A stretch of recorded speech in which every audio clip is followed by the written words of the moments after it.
Tony Hawk. You either know him, or you don't know him, and you end up as a funny interaction on his Twitter feed. Regardless, I'm sure you've heard of the Tony Hawk games. Marty McFly Williams. I'm at the bottom of this master hill.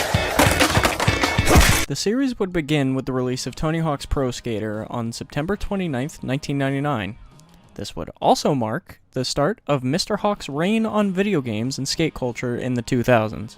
Pro Skater 1 had sold 350,000 copies just in the first 2 months of release, making it the third highest selling PlayStation title of November 1999. With the surprising success of Pro Skater, obviously, the next step was to make a sequel. So, the same month of the very next year, Pro Skater 2 was released to the public, and holy fuck, did it fucking sell. It sold so well, in fact, that it holds the Guinness World Record for the best-selling action sports game, breaking 2 million copies sold. And that's just in the United States. And would you like to take a guess at what they did after that? They made more games. Obviously, they made more fucking games. They just couldn't get enough of this funny bird fella. After 2 more sequels to Pro Skater, Neversoft wanted to take a bit of a risk. Enter Tony Hawk's Underground, the first game in the series to break the mold that had been working out very well for Neversoft for the past 4 years. It was released to the public on October 27th, 2003 to pretty wide critical acclaim, and it's absolutely deserved. I think it's safe to say any risk with the pretty drastic changes between these games were completely shot down, with a little over 2 million copies being sold by December 2007. Everything about this game just screams teenage angst and Axe body spray, but in the best way possible. The map design? It fucks. The story? It fucks. The game as a whole? What's the word I'm looking for? Oh, yeah, it fucks. Lots. A lot of fucking. Like, a lot of fuck. Whenever you first open the game, this little Neversoft intro plays, which for a 7-year-old playing this for the first time was only slightly terrifying.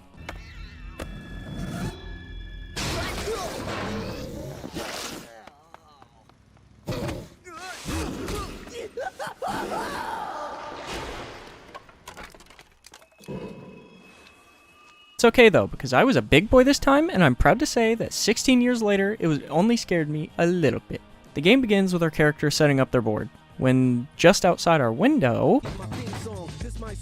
Oh, not this fucking stupid piece of fucking shit. I fucking hope he fucking dies in a fucking fire. What a prick piece of shit. Our good pal Eric pops up, telling us Chad Muska is doing a demo in our little town in New Jersey. No, we are not fucking doing that again. After this cutscene, we make our own character, which I took very seriously, as you can tell. We get ready and we're set off to do our very first mission! And it's to help this stupid piece of shit, our very dear friend Eric, get the parts to his board back. This also serves as a tutorial to get ourselves familiar with climbing, jumping, all that stuff. Our next mission is also a tutorial, but not for skating. Instead, it's to show us how to drive the various vehicles sprinkled in every location, and good God, the driving aged like fucking milk. It's probably the worst driving I've ever had to endure, and I've played plenty of bad racing games. It's still pretty cool that they at least tried something different, though, and I'm sure for the time this came out, it was considered just pretty good. But when you consider that Need for Speed Underground came out almost the exact same month of the same year, it doesn't really do itself any favors. I do really appreciate the variety though, it just hasn't gotten any better with time. Anyway, Chad Muska finally rolls up to do his demo, which was apparently only one single trick.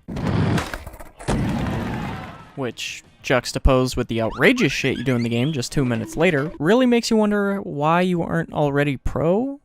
But we're not going to think about that though, because that would derail the entire fucking plot. After his demo, we show him some sick moves of our own in the hopes of getting sponsored. He thinks we're very poggers and gives us his personal board, as well as telling us to go for a sponsorship from our local shop. What's up, man? That was a sick line you had back there. Why don't you head down to your shop, check out their riders, and try to get hooked up. And yo, Merry Christmas.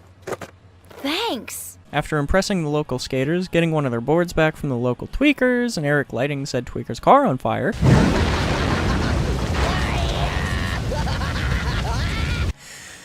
we finally get to meet the Stacy Peralta. Are you the Stacy Peralta? That's me. He tells us to make a sponsor me video with 2 very specific goals. No local spots and different tricks. We go to tell Eric about the good news, but he doesn't seem too interested at the minute. Turns out the tweakers know it was him that blew their car up. Those gangsters know it was me. And they are less than fucking thankful for it. Eric tells us he has a cousin in New York we can stay with for a bit, but we have to jump an entire fucking bridge to get there. Jumping the bridge is the only way to get past the cops. Quick, you gotta get the stuff for the ramp. Naturally, we jump the fucking bridge, giving us access to the train station. Just as we're ready to leave for New York, Eric's kidnapped by the dealers. They took Eric. The dealers. They're heading east, back to their hangout. We chase them around Jersey, then T-bone the fuckers in the substation and free Eric just in time to catch our train and leave.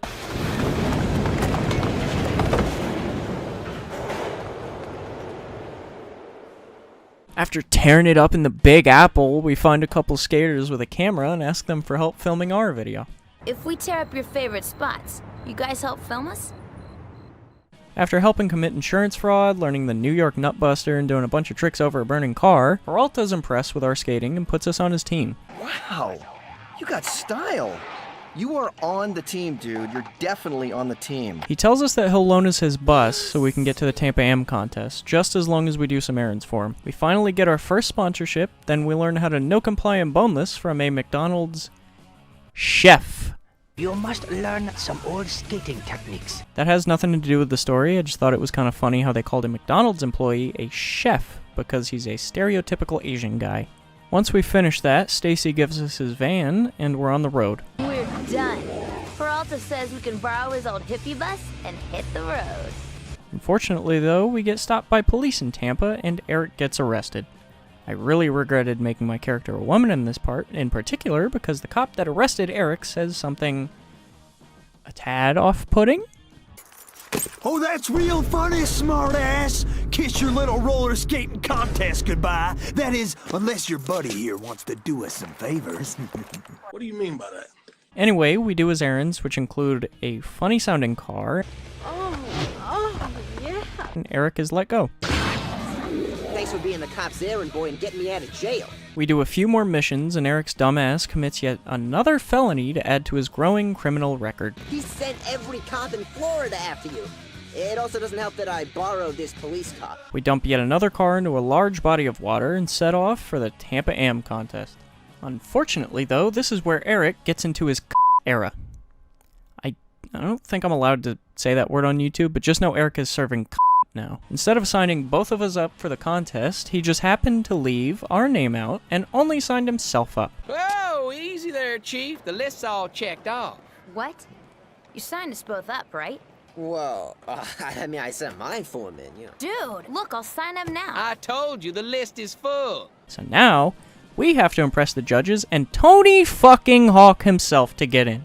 We do just that, easily enough, then completely fucking steamroll Eric in the contest because he doesn't know about the manual combo meta. We finally go AM and a bunch of deck companies start lining up to sponsor us. Once we get our new board all set up, we start off in San Diego filming tricks for our video part.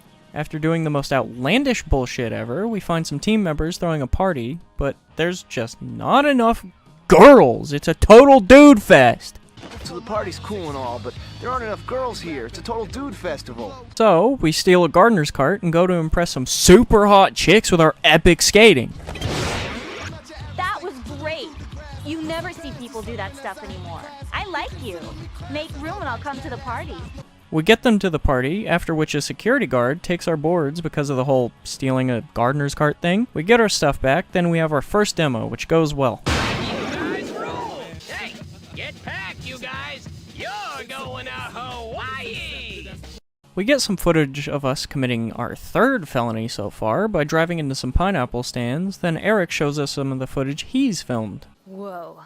Man, that's some heavy footage. We tell him we have a super secret spot we're gonna film later, which is funny because no the fuck we do not. I have some secret spot I just found. It's pretty gnarly. I'm gonna shoot it later today. Eventually, we do find a secret spot on the hotel's rooftop where we film the most epic poggers trick known to man.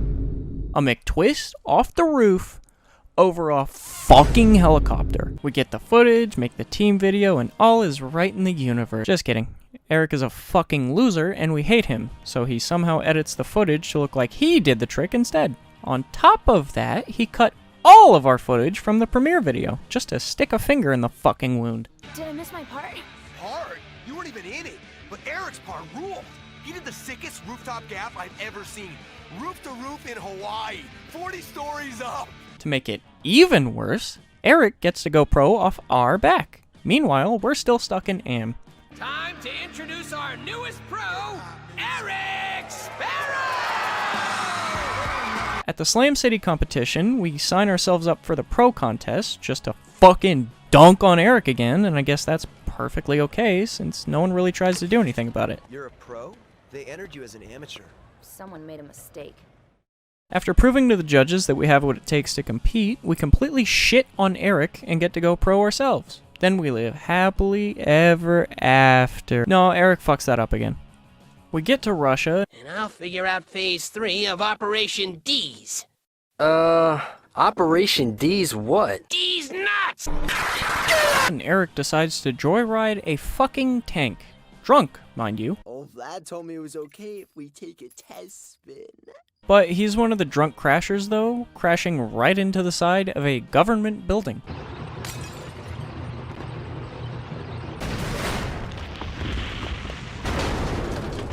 He loses control, flees the tank, and of course the blame gets put on us. We get kicked off the team and abandoned in Russia. This kid doesn't even skate for us anymore. Get the check from the parents. So we have to do some super top secret missions to go back home. Once we get back, Eric has been on a journey of self-discovery and finding himself. Nope, not even fucking close. He's even more of an asshole this time we see him, using our footage to get sponsorships and even a fucking record deal. I got it all. My own company, 6 cars in my garage, a record deal in the works. And what do you got, huh? Food stamps? Dude really pioneered the YouTuber turned rapper thing very early. We're back in New Jersey, now on a revenge mission. We decide to make our own team with the help of Stacy Peralta to make the most epic, insane, poggers skate video known to man. We get all our shots, premiere the video, and this little fucking rat piece of dog shit rolls up and is obscenely cheesy, entirely fitting for the time period Lamborghini, offering us a challenge. One last trip around the neighborhood. Winner takes the Hawaii footage. Now, this next part, I think I need to apologize to Mazzetti for the pita potty bit in the Family Guy video, because it took me way too many attempts at this part. Not nearly as many as the incident, but still, a lot nonetheless. Once we beat Eric's little whiny, stupid fucking ass again, we get our footage, and then we live happily ever after. Well, until Underground 2, but that's a different video for a different time. This game was honestly more fun than I thought it would be revisiting it after however many years. I didn't play it nearly as much as Underground 2 in my youth, so the nostalgia aspect of old games didn't really have that big of an effect on me. It was fun playing it again at an age where I can actually pay attention to what's happening in the game and not just mindlessly playing for an hour, forgetting everything I just did. It felt like the developers were trying to make the very best game they could, and good God did they do just that. The skating? Ridiculous. The story? Also fucking ridiculous. The characters? Perfectly written. The antagonist? Absolutely fucking hate him. I don't think there's anything else they could have done to make me hate this fucker more than I already do. They entirely nailed it. It's also nice to see the progression of the Tony Hawk games coming from Pro Skater, where it's just kind of skating around and not much else, to fucking this. It's insane. I love it so much. The whole driving thing, as much as I hated it and avoided it every chance I could, I'm still glad they added it. It just kind of shows that they're at least trying to branch out and do different shit than what they're used to. There's even a little Kiss-themed level after the end of the game where you can collect letters scattered around and Kiss will literally play a concert for you. You also get an Iron Man character with maxed out stats and a hoverboard, which is pretty neat. Big, massive, epic shout out to the guy that recommended this game. I was originally just going to do Underground 2, but I'm going to save that one for a later video. Next one's between Silent Hill 2, one of the Resident Evil games, or GTA 4, but GTA 4 would be a much bigger project. Well, unless I find another old game. Apparently that's my thing now. I also want to say thanks for the support on my last 2 uploads. It may not seem like a lot to most, but, you know, to me it is. So, thank you. I really appreciate it. Okay, that's the video. Like, subscribe, bye.